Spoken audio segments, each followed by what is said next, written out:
TCS Nashik के बाद अब विप्रो पुणे। टीसीएस नासिक कॉर्पोरेट जिहाद वाले केस को सामने आए हुए कुछ ही हफ्ते हुए हैं और अब खबर आ रही है कि पुणे के विप्रो ऑफिस में भी कुछ ऐसा ही चल रहा था। है कि ये शाहिना रफीक शुरुआत से पहले दिन से मुझे sexual relationship with country head, getting converted to Islam, accepting Islam and getting settled with them, इसके लिए शुरुआत से ही फोर्स कर रही थी। सिर्फ 3 औरतें चाहिए हिंदू थी, बाकी वो जो थी वो इस्लाम से। विप्रो की एक फॉर्मर फीमेल एम्प्लॉय ने पुणे में एक प्रेस कॉन्फ्रेंस के दौरान बेहद गंभीर आरोप लगाए हैं। उनका कहना है कि उन पर न सिर्फ जबरन धर्मांतरण का दबाव बनाया गया बल्कि उन्हें फोर्सफुली रिजाइन करने पर भी मजबूर किया गया। महिला के अनुसार ये सब मामला तब शुरू हुआ जब विप्रो के हिंजेवाड़ी कैंपस में उनकी एक कलीग शाहिना रफीक ने उन पर इस्लाम में कन्वर्ट होने और उनके कंट्री हेड के साथ शारीरिक संबंध बनाने के लिए प्रेशर किया।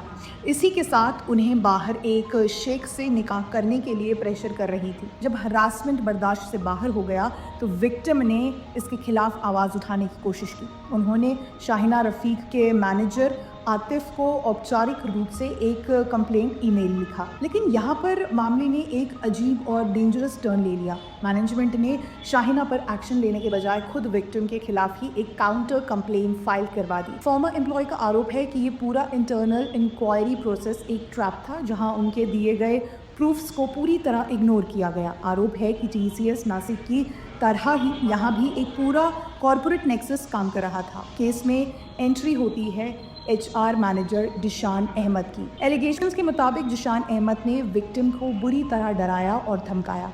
उन्हें लीगल एक्शन और करियर बर्बाद करने की धमकी दी गई और अंत में एक टीम मीटिंग के दौरान उन्हें जबरन रिजाइन करने पर भी मजबूर किया गया।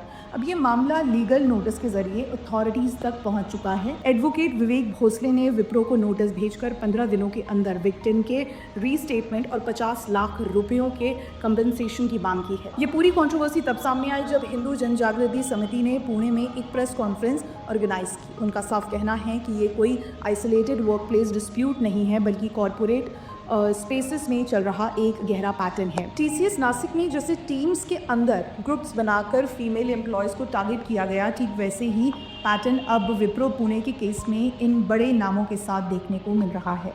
Corporate, land, education, love, financial, food, medical, अब और क्या बच रहा है हिंदुओं को टारगेट करने के लिए?